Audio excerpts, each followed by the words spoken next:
सर्वमंगल मांगल्ये शिवे सर्वार्थ साधिके शरण्ये त्र्यंबके गौरी नारायणी नमस्तुते।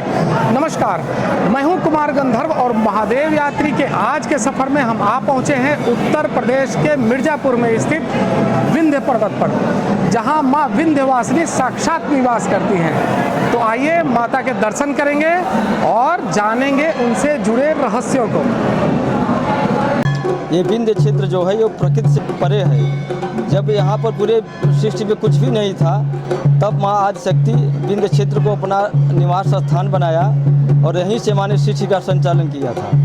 ये माँ का सिद्धपीठ दरबार है। इसको मणिद्वीप क्षेत्र भी कहा जाता है। जहाँ पर विंध्य पर्वत के ऊपर से गंगा गुजरती है, उसको मणिद्वीप क्षेत्र कहा जाता है। ये माँ का बिंदु क्षेत्र भी कहा जाता है। ये पूरे ब्रह्मांड का केंद्र बिंदु है। जब बिंदु का विभाजन हुआ तो उसमें से पहले ब्रह्मा की उत्पत्ति हुई। माँ ने कहा ब्रह्मा से तुम पूरे सृष्टि का संचालन करो। ब्रह्मा ने पूरे सृष्टि का संचालन तो किया, मगर सृष्टि में अगर प्रेम न हो तो सृष्टि चल कैसे पाएगी। जैसे कोई माँ अगर बच्चे को जन्म दे और उसके अंदर प्रेम ना हो तो सृष्टि कैसे चल पाएगी। तो प्रेम के लिए जो है विष्णु की उत्पत्ति हुई।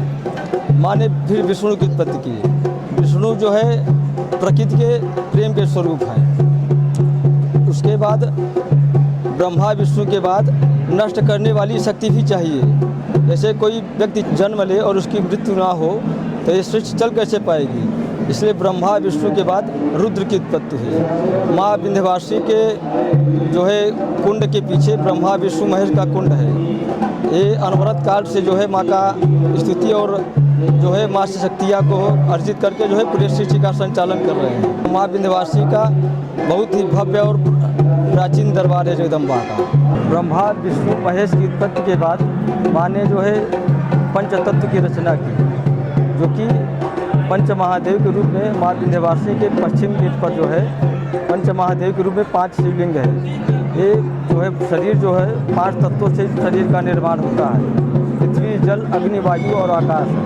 इन तत्वों की पूर्ति के लिए जो है माँ ने पश्चिम गेट पर जो है पंच महादेव हैं। पंच महादेव 5 शिवलिंग है। वो 5 तत्वों के जो है स्वरूप हैं, जिससे हमारे शरीर का निर्माण हुआ है।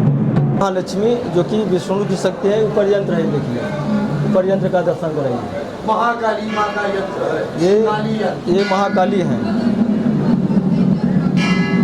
ये रुद्र की शक्ति है। जैसे पहले जो है प्राचीन काल में जब किसी भी देवी देवता से संपर्क किया जाता था तो उसमें यंत्र का प्रयोग किया जाता था। जैसे किसी कमरे में ताला बंद है और कमरे में आपको प्रवेश करना हो तो आपके पास चाबी रहेगी, तभी ना कमरे में प्रवेश करेंगे आप।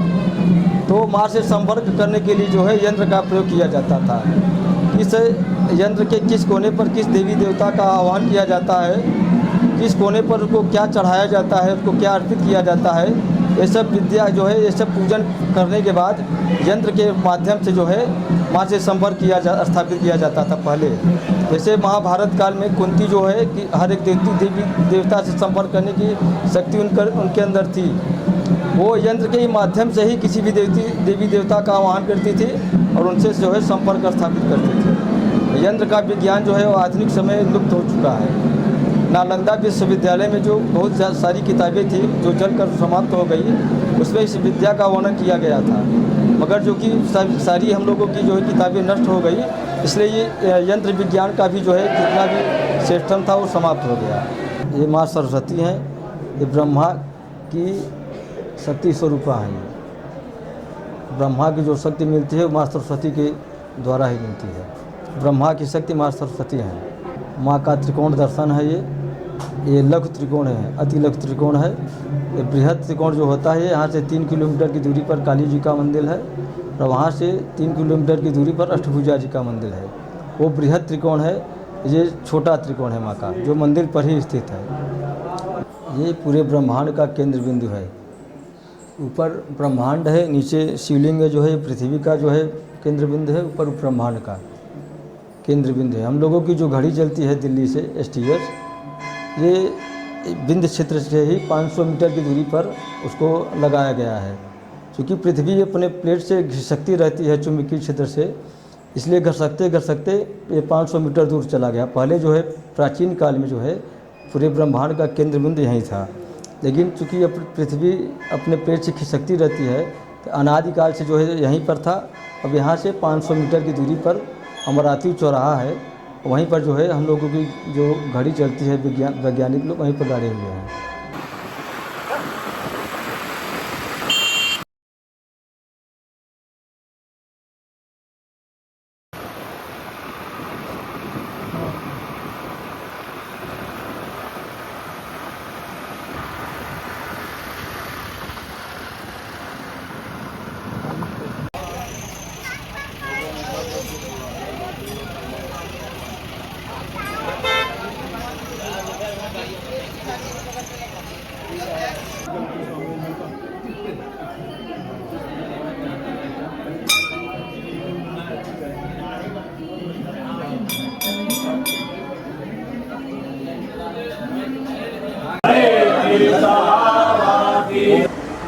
माँ विंध्यवासिनी यहाँ सर्वोपरि सत्ता है। जो माँ विंध्यवासिनी है उन्हीं के द्वारा सारे सृष्टि को बनाया जाता है, सारे सृष्टि को नष्ट किया जाता है। जिस समय माँ विंध्यवासिनी ने ही रक्त बीज का संहार करना हुआ, उस समय उन्होंने काली का स्वरूप धरा। चूँकि रक्त बीज को ये वरदान था कि जितने भी जमीन पर उसके रक्त गिरेंगे उतने रक्त बीज पैदा होंगे। तो उस समय उन्होंने महाकाली का स्वरूप धरा और आकाश से पाताल तक जो है, जो कि माँ का मुख बाया हुआ है, ये वही स्वरूप है महाकाली का। तो माँ विंध्यवासिनी के ही स्वरूप में महाकाली जो है रक्त बीज के संहार करने के लिए, ये पूरे भारतवर्ष में ऐसा काली का स्वरूप आपको कहीं नहीं मिलेगा जो यहाँ काली माता का मंदिर है। ये जो मंदिर बना, मंदिर का जो है यहाँ पर विक्रमादित्य के समय में ये मंदिर का निर्माण हुआ और महाकाली, महालक्ष्मी, महासरस्वती का पूरा त्रिकोण केवल यहीं पर है और कहीं नहीं है। माँ विंध्यवासिनी महालक्ष्मी में पूजी जाती है, महाकाली, महासरस्वती, अष्टभुजा, योग माया, ये पूरे भारतवर्ष में कहीं नहीं है। त्रिकोण केवल यहाँ है। और जगह आप जाएंगे परिक्रमा मिलेगा, यहाँ त्रिकोण, और त्रिकोण का पैदल जो त्रिकोण करते हैं उनको एक दुर्गा सप्तशती के पाठ के बराबर उसका पुण्य मिलता है। जो मनोवांछित फल होता है वो प्राप्त होता है।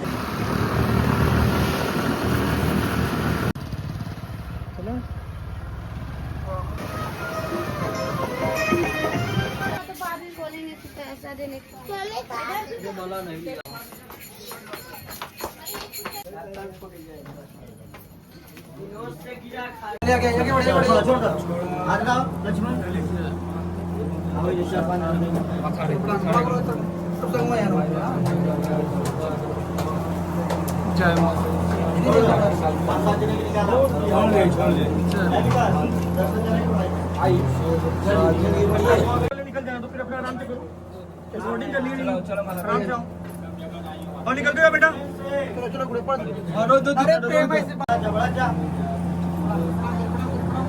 आगे बढ़िए।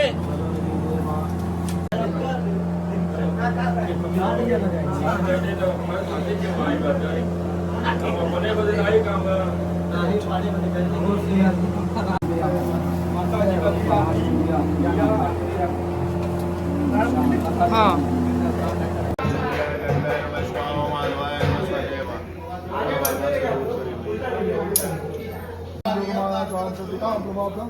श्री मातेश्वरी।